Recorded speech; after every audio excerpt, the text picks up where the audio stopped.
Thank you so much. First of all, I have a duty to say why I'm doing this, also out of respect for our wonderful donor and her memory. So why this topic? Why is it important, for me at least? Now, as you probably know, recently the discipline of classics has been broadening towards what we call reception. Increasingly, we're doing more about what classics means to later cultures and ages, and not only about the original historical context. In this situation, it seems to me that every national tradition is contributing something.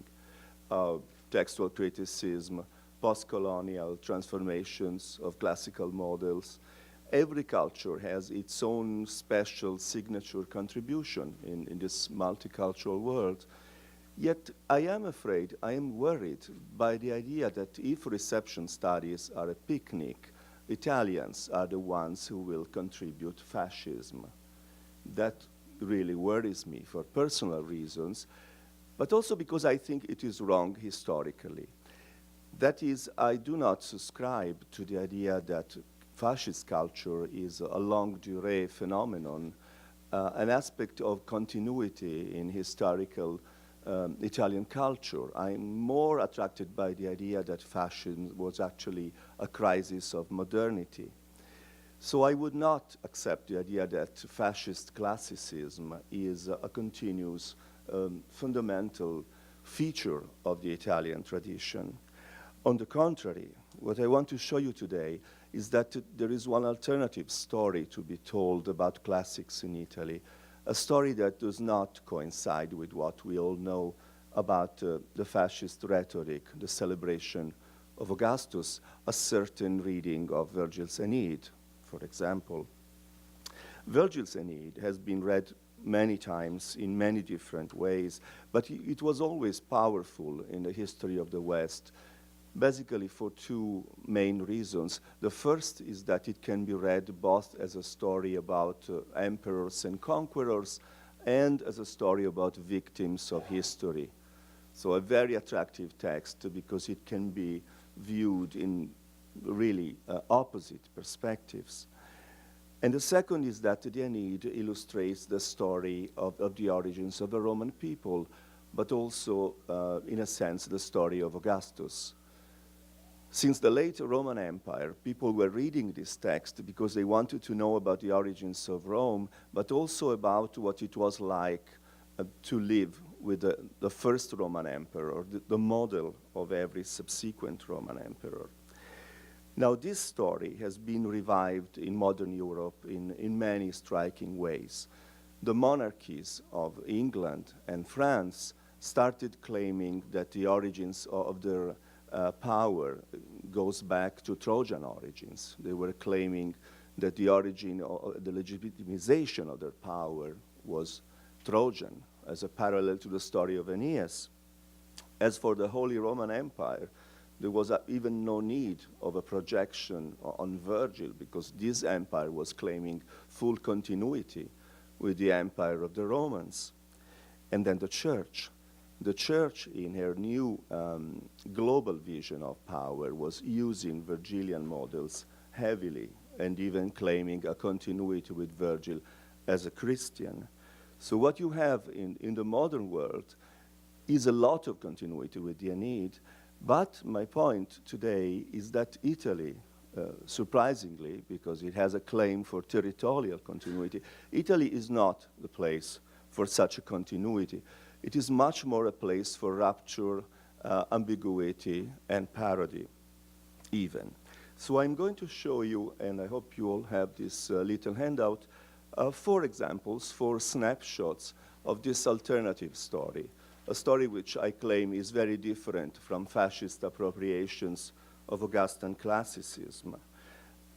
In my years at Stanford, I have been learning that history properly executed needs some kind of statistical basis. So I'm offering you what I think is a balanced sample, statistically balanced sample of Italian culture. 4 different Italians, 2 of them were treated for mental illness, and 2 of them are charlatans, but not necessarily the same people. So you will have to guess which ones are engage one way or another. Now, in Italy, two empowered readings have favored continuity between the Aeneid and the future of Italy, as it was seen in the Middle Ages. One of those forces is the church, and the other force is a solitary hero, Dante Alighieri, Dante's theory of politics. Those two influential readings of the past are both interested in continuity between the Vergilian narrative and the destiny of Italy. Although they are conflictual with each other, they coincide in their use of the Vergilian narrative. They both assume, and that's important, that Italy needs to exist and to find a narrative voice through Vergil in order to become the host for something more important than Italy itself. For the church, no surprises, it is the church. For Dante, it is the highest possible form of world government and universal justice, the empire with a capital E. And by that, Dante means that a Holy Roman Empire, a multi-ethnic empire, needs to exist and to be founded in Italy as a limit to the ambition and the greed of the Church of Rome. So the need for an empire for Dante is a counterbalance to a negative devolution of the church. This is still continuity until the early modern age, but then we begin to find a different picture. And this different picture has a lot to do with what, in my view, is perhaps the most striking single feature of Italian identity. And you may have guessed what it is: localism, campanilismo, the fragmentation into many local cultures. So first of all, let me tell you about my first hero, first on a handout, Annio from Viterbo. Life had not been easy for Annio from Viterbo, but his triumph was approaching when Pope Alexander VI, Alexander Borgia, accepted to stop in the declining town of Viterbo in 1494 and to view the new excavations of Roman statues. The Dominican theologian Ennio had started his career with a commentary on the Apocalypse, entitled, in a timely way, about the future triumphs of Christianity against the Turks and all the Muslims, published only a few months, in a timely way, after the massacre of Italians by the Turks at Otranto in 1480. His well-timed essay offered an identification of Mohammed with the Antichrist and the promise of a future unification of mankind in one religious fold. After that success, however, an attack of encephalitis had sent Annio's life into a downward spiral. After painful seizures, he had been healed, he declared, by intercession of the Virgin Mary. Ironically, this became a stumbling block for his career because his devotion to the Virgin pushed him to take a dangerous position in the tense debate about the Immaculate Conception of Mary, a problem that was settled by the Vatican only in 1842, and so Annio had become persona non grata in the Dominican order. But now his triumph was coming, under the eyes of a pope famous for his interest in antiquities. After revealing to him the statues of Cybele, Electra, and other very ancient founding heroes of Viterbo, one of the few Italian cities with no clear classical background, Annio went on to publish and comment a series of new historical texts and archival texts that revolutionized the history of mankind, texts by sorely missed historians such as Fabius Pictor and Cato, but also by famous Oriental sages such as Fabius Pictor, such as the Egyptian Manetho and Babylonian Berossus. The upshot was that pre-Roman Italy, long before Aeneas, had been settled by none other than Noah under the name of Janus, and that all of the ancient civilizations, Etruscan and Jewish, Egyptian and Babylonian and Persian, had been united long before the Romans under a sacred form of pontificate. The result for Annio had a double reward. The first was a promise of ecumenic victory for the Church at a time of Ottoman pressure. And the second, not less important, was beating the humanists at their own game. The ancient manuscripts, those golems of leather and pergamene, were conquering Italy in successive waves in the late 15th century, not without a feeling of danger for Italian powers. The always cautious Serenissima Repubblica of Venice had reacted by keeping the newly arrived Greek manuscripts, the future core of the Marciana library, under lock, stock, and barrel for a generation. In the mid-Quattrocento, the main Greek historians had also started becoming available in Latin after a hiatus of 1,000 years.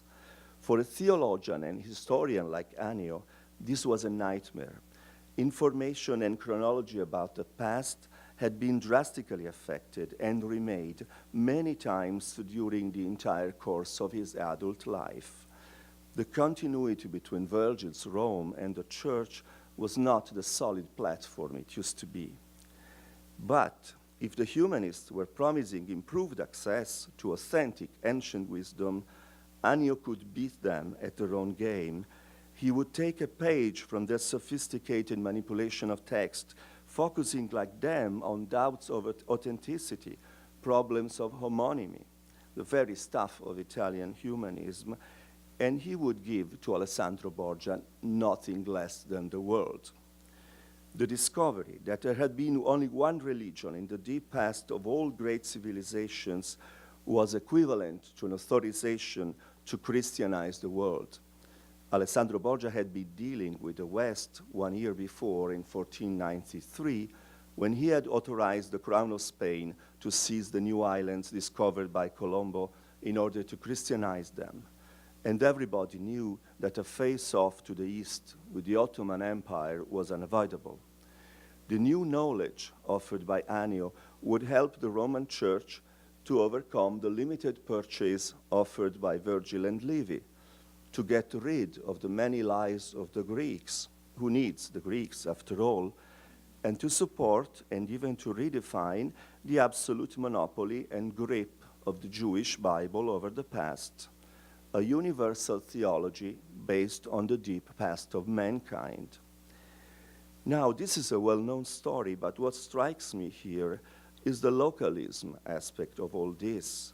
Universalism, yes, but also localism. Localism is so powerful that it bypasses Vergil's myth of unified origins, of Italian unification, and it searches for a deeper Italic past, a different kind of identity. Rescuing Viterbo from its decadence, oblivion, and lack of classical credentials was important to Annio, just as important as the global ambition of the Pope.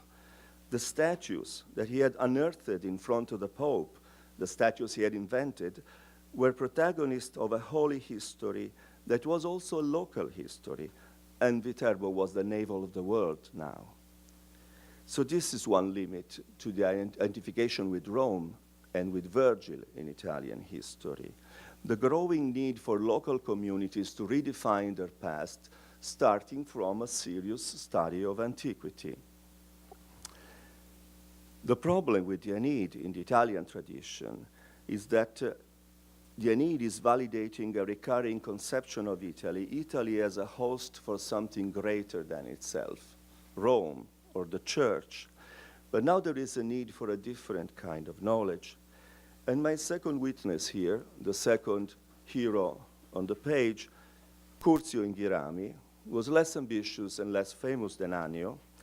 He was of sophomore age, little more than 20, when he went for a walk in his country estate near Volterra in 1634, and came back with the discovery that would forever change his life. Curzio had no mental problems, as far as I know, and his main goal, and here I really like him as a person, apparently was to find a way of dodging law school. And this is a powerful idea in the Italian tradition. Both Boccaccio and Petrarch started becoming great writers in order not to go to law school. So Curzio was joining a respectable tradition. Curzio had found bundles of documents of Etruscan origin.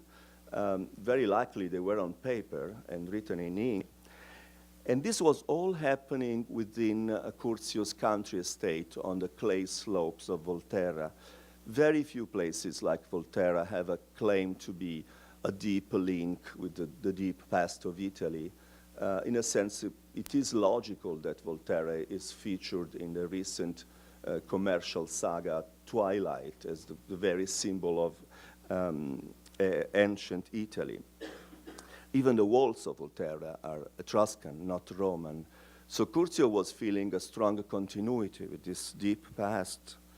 But those new fragments, they were astonishing.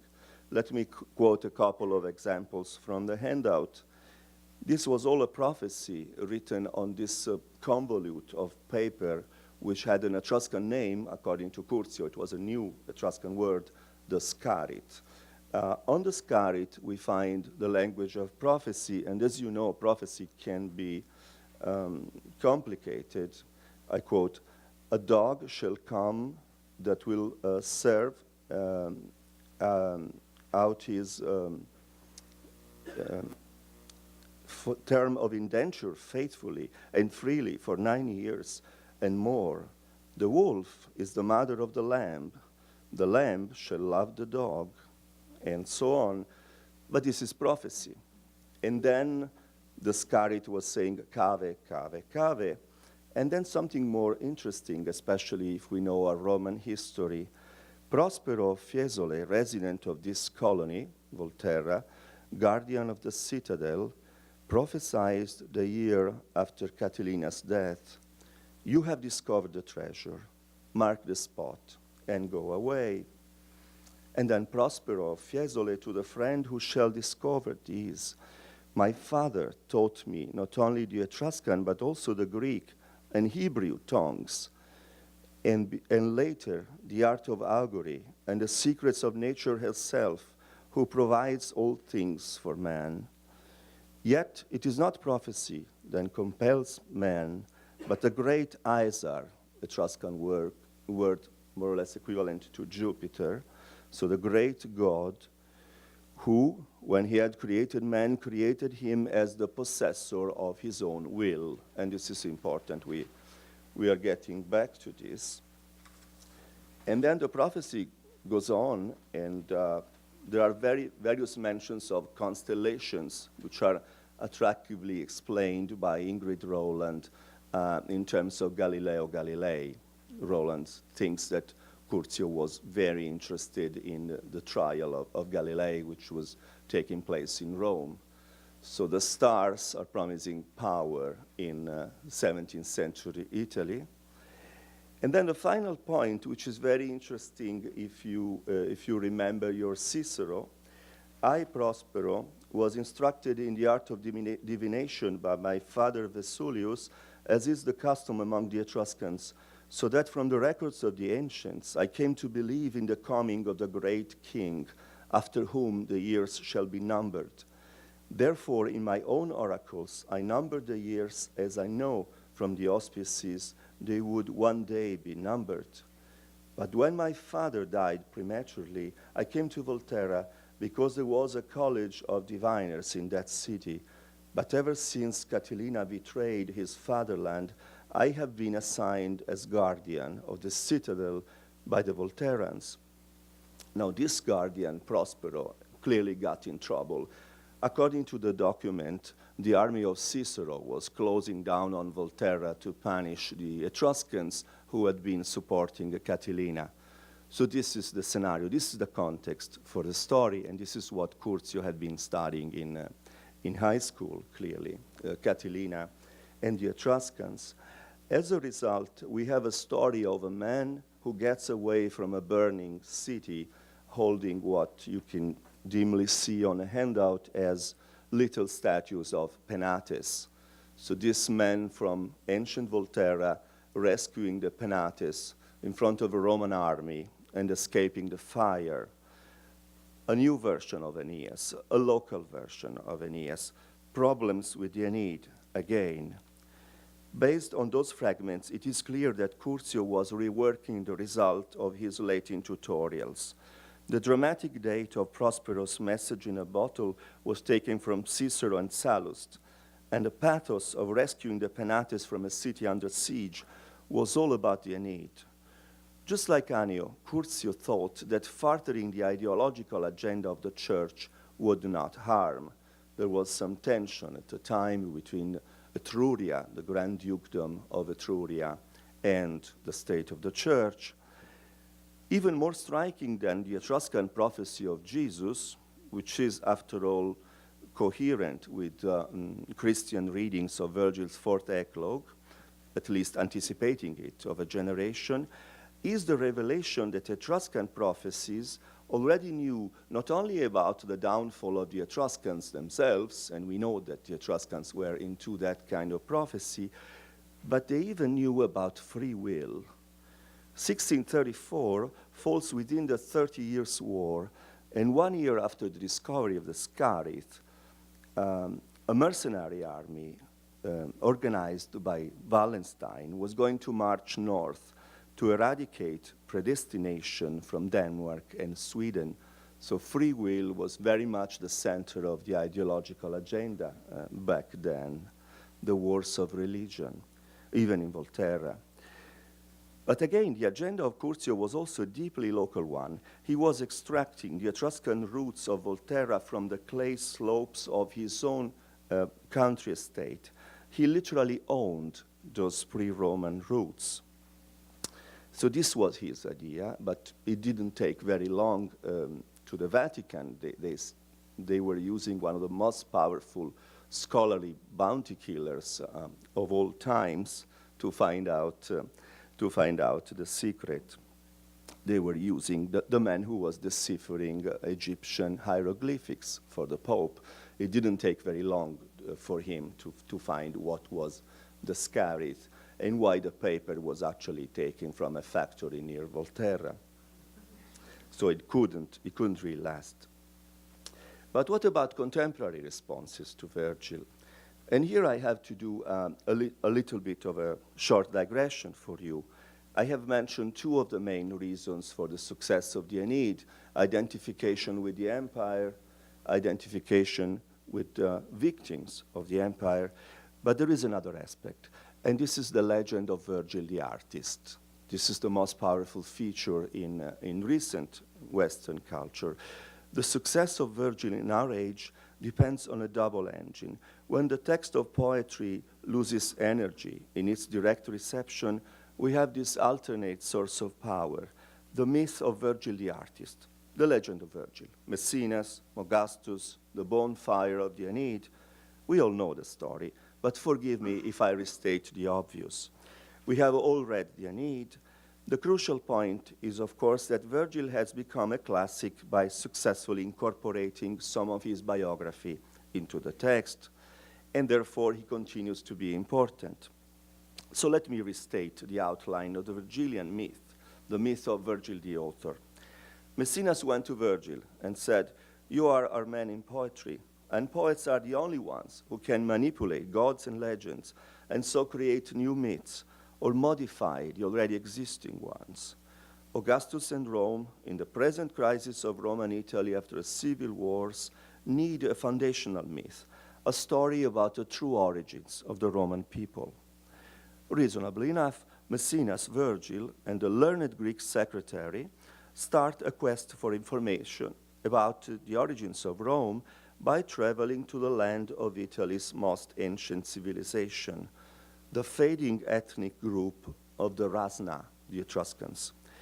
They follow the trace of an oral legend about Aeneas, the Easterner who sailed to West Central Italy and founded the Roman people and its traditions. According to Etruscan legend, Aeneas was actually an Etruscan. Vergil and Messinas quickly become initiated in the millenary secrets of Etruscan cults and ancient lore, and the Aeneid will, of course, show traces of this secret knowledge. A surprise is in store for them. Yes, Aeneas was Etruscan, and he did come from Asia Minor, yet his true story is very different from the Etruscan chanson de geste. And the Etruscan tradition is in fact a lie, not a lay. It is a cover-up for shameful and guilty memories. What the real Aeneas did when he came to Italy leading a man-only band of survivors and refugees from the killing fields of Troy, can easily be imagined on the basis of comparative evidence from all over the world. Mass murder, genocide were the beginning of the Etruscan nation. By killing the native inhabitants and taking their women and land, the Trojans have launched a new civilization, one that will always be obsessed by thoughts of guilt and the need to disguise true origins. Vergil's Aeneid represents a new step in this tradition of false memories. Aeneas becomes a Roman and embodies all the false values of the Etruscan national hero, plus the appropriation of Etruscan cultural capital by the Romans, while at the same time revealing every step of the way the shame and embarrassment typical of the Etruscan tradition and now of Augustan civilization. Vergil's attempt to burn the Aeneid on his funeral pyre represents the final attempt to spare the world a most cruel because efficacious lie.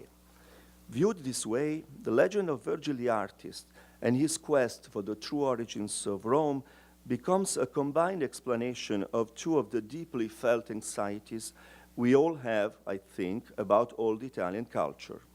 The first is obviously why Vergil would want to destroy his manuscript in limine mortis, and the second, less obviously, is the question on why on earth the Etruscans, a community of literate people with a developed taste for mythology, leisure, and art, and surely also verbal performance, did not want to record their stories and histories in writing. The answer now turns out to be the same. They were all ashamed of their past, and all were a part of a conspiracy of silence. Now, up to now, I have been almost honest with you, except for one omission of detail. I have forgotten to mention that this version of the Vergilian myth is not the famous one, and it only originates in 1999 as a work of fiction, the Italian novel Un infinito numero, subtitled Vergil and Messinas in the Land of the Rasna by Sebastiano Vassalli. Now, the novel has not been a huge success, so I'm not performing here the typical exercise of hitching a classical paper to a best-selling author or movie. Yet, I thought Vassalli's book worth mentioning because it is one of the very few attempts I know of in the Italian tradition to create a historical novel about ancient Rome. It is, in fact, precisely this lack of fictional Rome in Italian culture that I want you to remember if you're going to remember anything from this paper. So one question behind my paper is why on earth Italy, the country with the greatest continuity with the Roman Empire, is not actually full of fictional narratives about ancient Rome. Think about Italian opera. Think about historical novels. Historical novels and the opera are the main media in the 19th century. In Italy, they are certainly not preoccupied with Rome. They choose a different kind of past, a different kind of relationship to the past. So Vassalli's novel actually shows you the embarrassment that can be created within the Italian tradition when it comes to recreating the myth of Rome. The question then is why a country with the most obvious claim of continuity with the Roman state has produced a culture so embarrassed in its identification with the Romans. Vassalli's book has some rewards if you look at it from the perspective of contemporary scholarship on the ancient world. The real protagonist is a Greek slave and scholar, Timodemus, and this is consonant with the recent readings of Greek culture under the Romans, a reevaluation of their culture under Roman oppression. But if you have been struck by something un-Vergilian about this story, about Messinas and Vergil traveling with a secretary to the land of the Etruscans, you're also right. It is not a Vergilian story. It is clearly a story based on Horace. This story actually shows that it is impossible to talk about the Augustan age without Horace, because he is the one who creates the atmosphere, the setting for the others, for the other authors to play.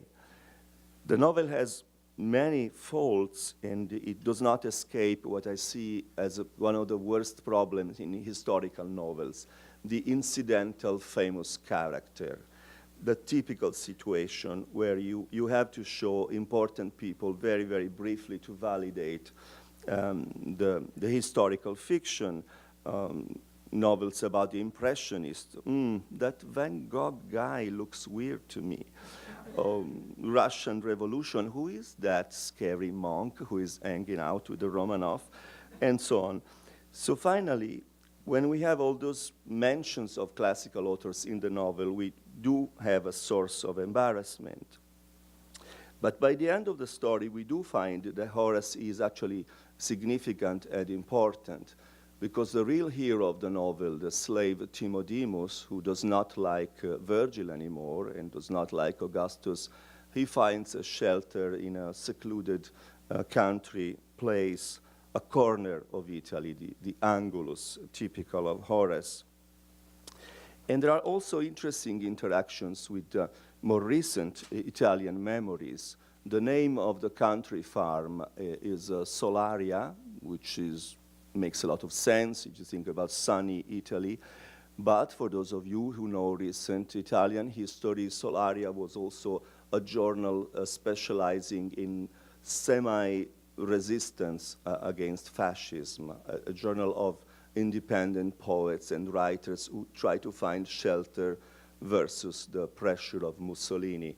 So Vassalli must have been thinking about Mussolini as well as Augustus, and this is very easy in the Italian tradition.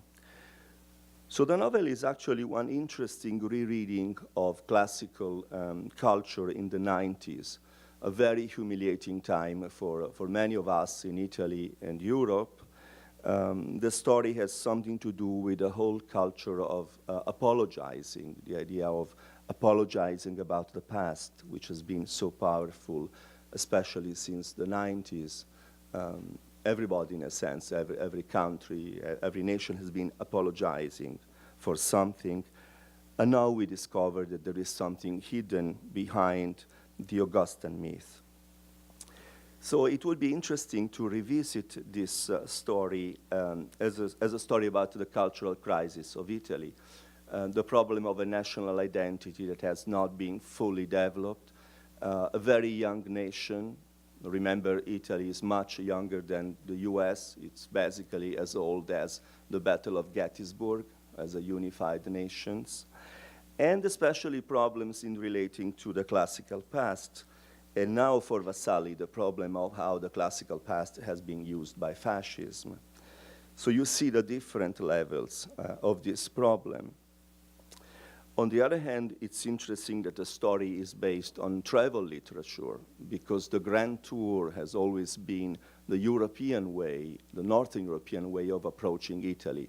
And now we find one Italian version of the Grand Tour incorporating classical sources. But finally, and this is my final point for today, I think Vassalli's novel has a lot more sense if we read it in connection with another famous novel of the Italian tradition, which is a 19th century novel. And this is a typical problem I think, in our study of reception, because people like me and others, we have been trained to study Greek and Roman literature, so we easily recognize the classical model when we see it, but sometimes we see too much of it, because it is really impossible to have a sense of cultural continuity all the way from the classical age to the present. So it is a typical experience that people like us are looking at, let's say, the painting of Ingres, and we think, oh, this is very classical, but Ingres is actually is actually intertextual with Raffaello much more than with classical antiquity. But we will privilege classical antiquity because this is after all, our field. We are reading a modern Russian poet, for example, and we think we see Ovid, and there is Ovid in this modern Russian poet, but this Ovid will be basically a metaphor for Pushkin, because what modern Russian poets are typically obsessed with is Pushkin, which is their own classical author.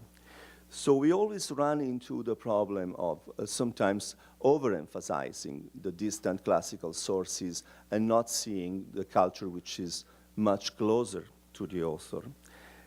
In this case, I have found out that there is one hypotext, one model behind Vassalli, which is perhaps not so obvious, although it is a book that was hailed back in the 1830s as one of the two greatest Italian novels ever, which is to say a lot, especially because the other one is Alessandro Manzoni, the novel which is still compulsory reading in Italian schools. So which novel is it? Because it has been forgotten for a long time. This novel is Plato in Italy by Vincenzo Cuoco, and this is my final exhibit on the handout. Just to show you the importance of the theme of political fragmentation, I am mentioning the career of Cuoco with the names of the different nations or states he has been inhabiting in his not very long life. In Naples, the Kingdom of Two Sicilies, the Neapolitan Republic, the Kingdom of Naples. In Milan, the Repubblica Cisalpina, the Holy Roman Empire, and the Austrian Empire, all of that in a short life. Now, why is Plato in Italy important? Let me tell you about this surprising book.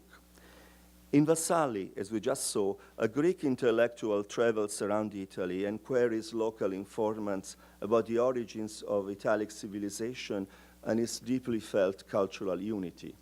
As we have seen, Annio and Curzio had been inventing their own past, their own unity. So digging through the remains of a very old civilization, we discover a shameful secret. Pius Aeneas was a criminal.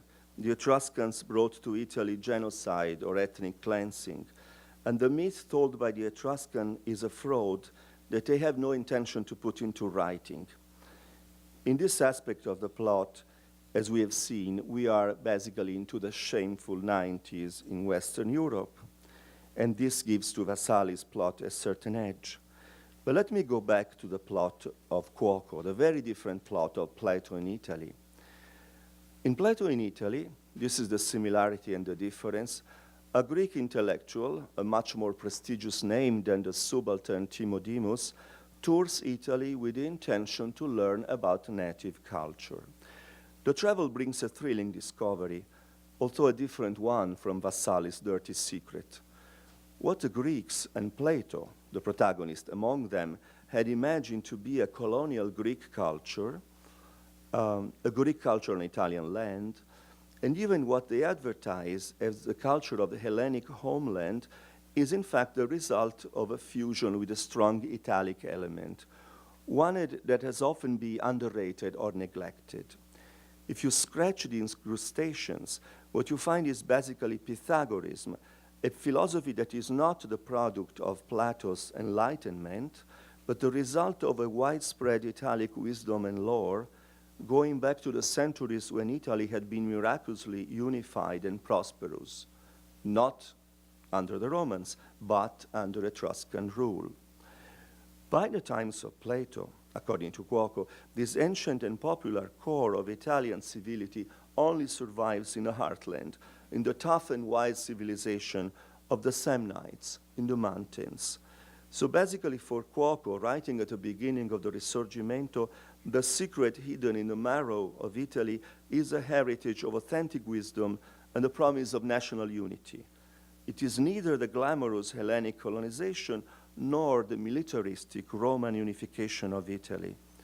In fact, the Samnite cultural hero of the novel, Pontius, who is in dialogue with Plato, is doomed to become one of the many opponents of Rome in Livy's history of the 4th century. Cuoco, who knew a lot about classical sources, is in fact exploiting a surprising meeting engineered by Cicero in De Senectute. Cicero has an encounter in the presence of Plato between the Tarentine Pythagorean Archytas and the Samnite war leader Pontius Arrhenius, the father of Gaius Pontius Telesinus, war chief of the Samnites at Caudium in 321. So The agenda of Cuoco, in spite of what you might think, was a serious one. Writing Plato in Italy for him was a direct result of the painful, humiliating experience of the short-lived Neapolitan Revolution of 1799. Cuoco had made a serious analysis of the disaster and concluded that it was all about the lack of connection with the common people. Nourished with French revolutionary ideas but disconnected from the population, the Republican leaders in Naples had been easily dispatched to the gallows. The challenge for Cuoco was to find common ground between high culture and the wisdom and traditions of the common people.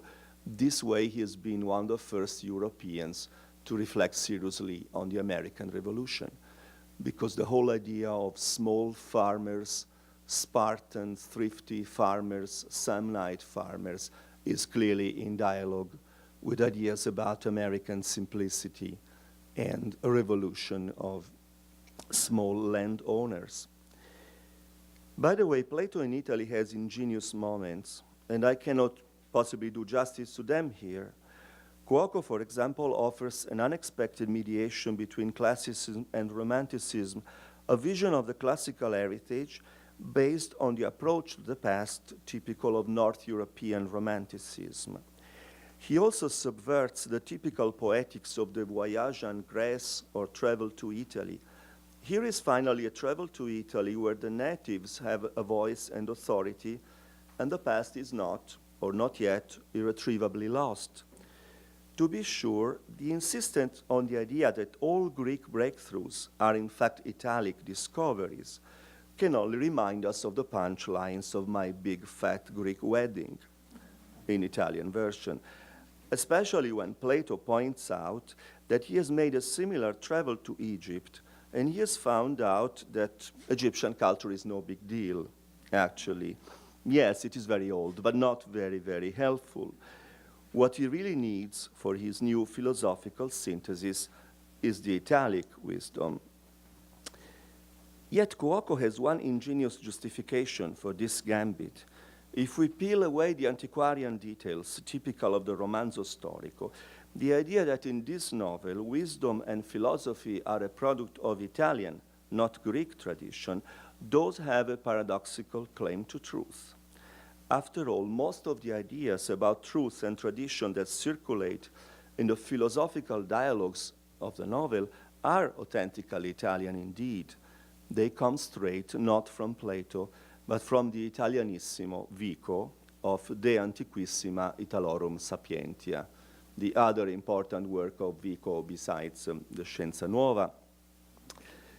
To conclude, the parallel with Cuoco, the contrast with Cuoco, supports the idea that Vassalli's story is a successor, a moody and eccentric successor, to a tradition of debate about Italian identity and unity.